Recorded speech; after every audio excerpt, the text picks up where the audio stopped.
자, 안녕하십니까. 2만원으로 주식사 끝내기 책과 연계된 평생무료 주식 투자에서 전해드리는 테마 보고서, 다음 주 어떠한 업종이 올라갈지를 이제 좀 생각해 보는 시간을 가져보도록 하겠습니다.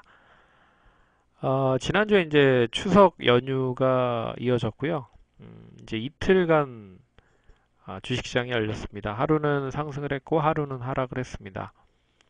하지만 이제 상승을 하면서 마감이 금요일 날 됐다라고 하면 더 좋았을 텐데, 일단 목요일 날은 상승을 했고 금요일 날은 하락을 하면서 마감을 했습니다.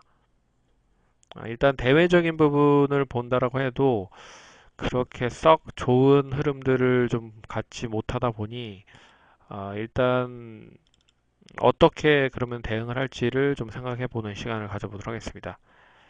그러면 본격적으로 이야기를 해보도록 하죠. 일단 뭐 이번 주 이제 지난주죠. 지난주에서 이제 이번 주로 넘어가는 시점에서 이제 좀 짚고 넘어가야 될 부분을 좀 확인했다라고 보시면 좋을 것 같습니다.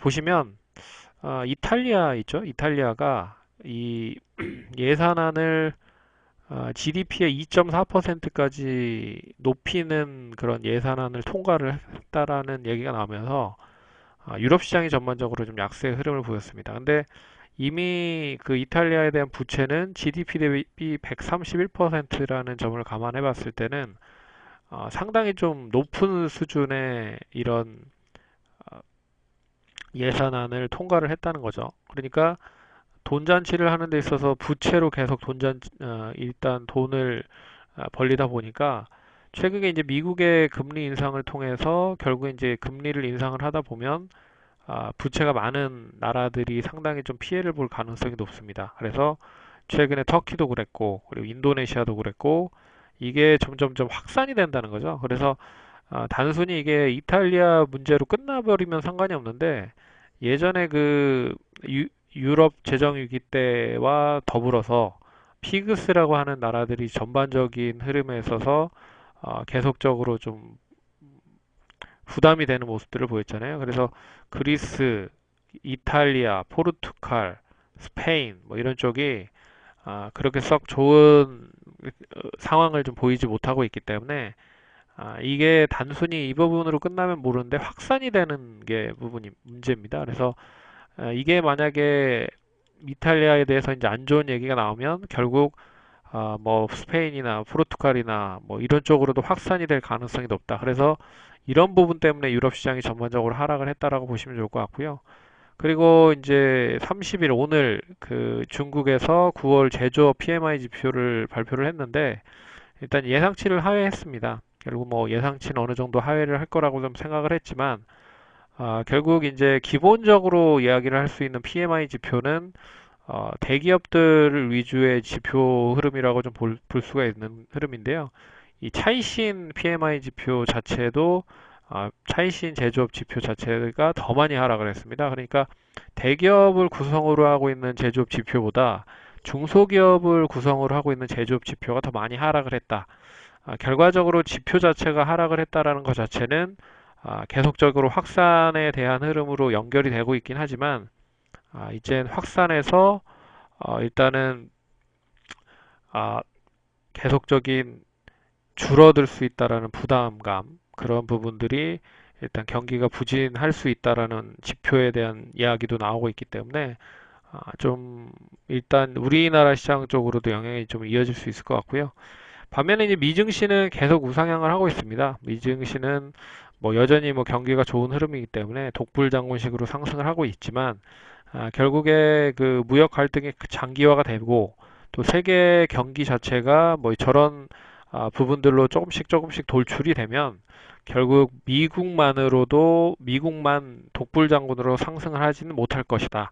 뭐 이런 이야기가 조만간 또 나올 것 같습니다. 그래서 일단은 뭐 이러한 뭐 대외적인 부분을 본다라고 해도 우리 증시가 지난주 금요일 날 하락으로 마감이 됐거든요. 그래서 장 초반에 약세 흐름을 출발을 할 가능성이 높을 것 같고, 그 중에서도 이제 돌발적인 상승을 할 수 있는 종목들 같은 경우에는 뭐 주말 동안에 일단 뭐 우리나라와 이제 북한과의 본격적인 철도 관련된 부분을 뭐 어, 탐사를 했다라는 이야기도 나왔고, 뭐 이런 이야기를 들자라고 하면 남북 경협주들을 상승할 수가 있다라고 좀 보고 있지만, 결국에는 뭐 특별한 제스처가 미국에서 나오지 않고서는 그냥 단발적으로 끝날 가능성이 높다. 그래서 최근에 남북 경협주들이 호재가 나오면 결국엔 장 초반에 갭상승으로 시작을 했지만 장 막판에는 매도 물량이 나오면서 하락을 하는 그런 영향을 계속 보인다는 거죠. 그래서 오늘 제가 일단은 분석을 해서 얘기를 발표를 해 드리는 부분은 결국엔 시장은 별로 좋지는 않을 거다. 그래서 시장은 그렇게 썩 좋은 흐름을 보이지 못할 것이다라고 하는 부분에서 그럼 과연 시장이 안 좋을 때 그나마 좀 이슈가 있는 종목들 어떤 이슈가 있는 업종들이 상승을 할 수 있을 것인지를 일단은 좀 찾아봐야 되지 않을까. 그래서 시장보다는 이슈에 좀 그나마 좀 긍정적인 업종이 될 수 있을 만한 종목들로 일단은 꾸며봤다. 만약에 이제 시장이 상승을 한다고 하면 제가 이제 저희가 분석했던 이 부분들이 틀릴 가능성이 높습니다. 왜냐면 시장이 대략 이제 강세로 좀 전환된다고 하면 다시 이제 많이 하락을 했던 뭐 바이오 제약 그리고 뭐 2차 전지 그리고 뭐 IT 뭐 이런 종목들이 올라갈 수 있다라는 거죠. 근데 시장이 단기간에 좀 조금 더 조정이 이어질 가능성이 높다라고 하면 그쪽보다는 더 많이 하락을 해서 대략 이제 상승 쪽으로 연결이 된 종목들이 움직일 수 있지 않을까 그렇게 좀 보고 있습니다. 그래서 지난주는 이제 추석 연휴 동안에 3일 동안 좀 쉬었고요. 이틀 동안에 대한 부분을 보면 많이 상승했었던 흐름들을 보시면 뭐 화장품, 엔터, 보험, 조선, 석유화학 뭐 이렇게 있는데 그 중에서도 이제 관심 있게 봐야 될 부분 석유화학, 조선, 그리고 보험, 뭐 바이오 제약, 뭐 엔터 뭐 이런 쪽이 아닐까라고 좀 생각을 합니다. 일단은 뭐 하나하나씩 좀 얘기를 해 드리면요. 많이 좀 하락을 한 부분이 있죠. 석유화학도 그렇고 조선도 그렇고 보험도 그렇고요. 그동안에 많이 하락을 했지만 석유화학 같은 경우에는 이제 유가가 본격적으로 상승을 하기 시작을 하고 있고 그리고 조선 같은 경우에도 유가가 상승하다 보니까 이제 중동 쪽에서의 수주 소식이 조금씩 들려지고 있다는 거죠. 그래서 중동과 더불어서 이 세계 경기에 대한 부분에 있어서 가장 빠른 흐름으로 민감하게 작용을 할 수 있는 부분이 역시 이제 조선 쪽 무역에 대한 부분들이 많아진다라 보면 결국에 이제 조선 관련된 해운 관련된 부분으로 이제 연결이 되고 그 해운 관련된 연결이 되다 보면 결국엔 이제 조선에 대한 수주까지 연결이 될 수 있지만 최근에 우리나라 시장 쪽은 LNG 쪽이나 뭐 플랜트 쪽에 더 각광을 많이 받고 있기 때문에 뭐 그런 쪽으로 좀 보셔야 될 필요가 있는 부분이고요. 보험 쪽도 최근에 이제 자동차 보험과 그리고 손해 일반 손해보험에 대한 손해율 자체가 많이 떨어졌습니다. 그러니까 손해율이 높으면 결국엔 이 보험료들이 상승을 할 수 있을 가능성이 높지만 손해율이 많이 하락을 했다. 그런 부분에 있어서 일단 뭐 보험사들에 대한 그런 손해율이 낮아졌기 때문에 일단 수익성 자체가 그렇게 나쁘지 않다라는 부분이고요. 보험은 어떻게 보면 이제 손해가 크면 클수록 보험을 계속적으로 이제 사용을 할 수 있는 그런 소비자들이 많아지면 결국에 보험회사 입장에서는 손실로 연결이 될 수 있기 때문에 손해율이 떨어지고 있다는 건 상당히 긍정적이고 거기에 있어서 이제 보험사들의 상품이 상당히 좀 인상이 될 수 있는 여지가 있다라는 것도 긍정적인 것 같습니다. 그래서 자동차 보험을 비롯한 이제 손해보험까지 상해보험까지 일단 가격이 좀 높아질 수 있다라는 부분이 이야기가 되면서 상승을 한 부분을 좀 눈여겨보셔야 되지 않을까 그렇게 보고 있습니다.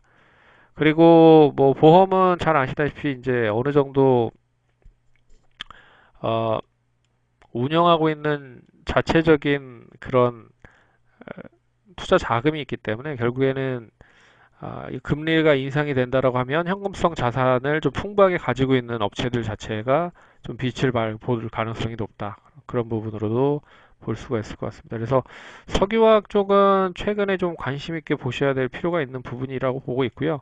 그중에서 저번 달에 많이 올라갔던 종목들은 역시 S-오일, SK이노베이션, 그리고 석유화학과 직접적으로 연결된 가스관 쪽이라든지 다양한 이제 그 관련된 사업을 하고 있는 포스코 대우, 그리고 GS는 GS 칼텍스 자회사 쪽에 대한 그런 부분. 그렇기 때문에 석유화학과 직접적으로 연결이 되어 있는 쪽에 대한 상승세가 좋았다라는 거를 좀 눈여겨보셔야 될 것 같고요. 조선 쪽은 조선 쪽도 소리 소문 없이 많이 올랐습니다. 대우조선의 약 21%, 전월 달에. 그리고 삼성중공업, 현대중공업 등등이 많이 상승을 했다. 근데 전반적으로 상승을 했다라는 거는 눈여겨보셔야 될 필요성이 있는 부분이다. 바이오제약은 역시나 주가가 많이 하락을 했을 때 많이 상승을 했었던 종목이라고 보시면 좋을 것 같고요. 보험 관련된 부분은 이런 부분이 이어질 수 있다. 그래서 보험 관련된 부분도 소리 소문 없이 많이 올랐다라는 것도 눈여겨보셔야 될 것 같습니다. 네, 엔터도 꾸준하게 좀 상승을 하고 있기 때문에 그래서 결론적으로 저희가 일단은 얘기해드리는 부분은 시장이 그렇게 썩 좋지 않을 때 상승할 수 있는 가능성이 있는 종목들로 좀 꾸며 봤고요. 만약에 시장이 상승을 한다라고 하면 기존에 상승했었던 종목들이 더 많이 상승을 할 것이다 라는 것도 염두를 해서 대응을 하시면 좋을 것 같습니다. 그래서 다음 주도 힘내시고 화이팅 하시고요. 좋은 투자하는데 좋은 도움이 되셨으면 좋겠습니다. 그럼 이것으로 마치도록 하겠습니다. 감사합니다.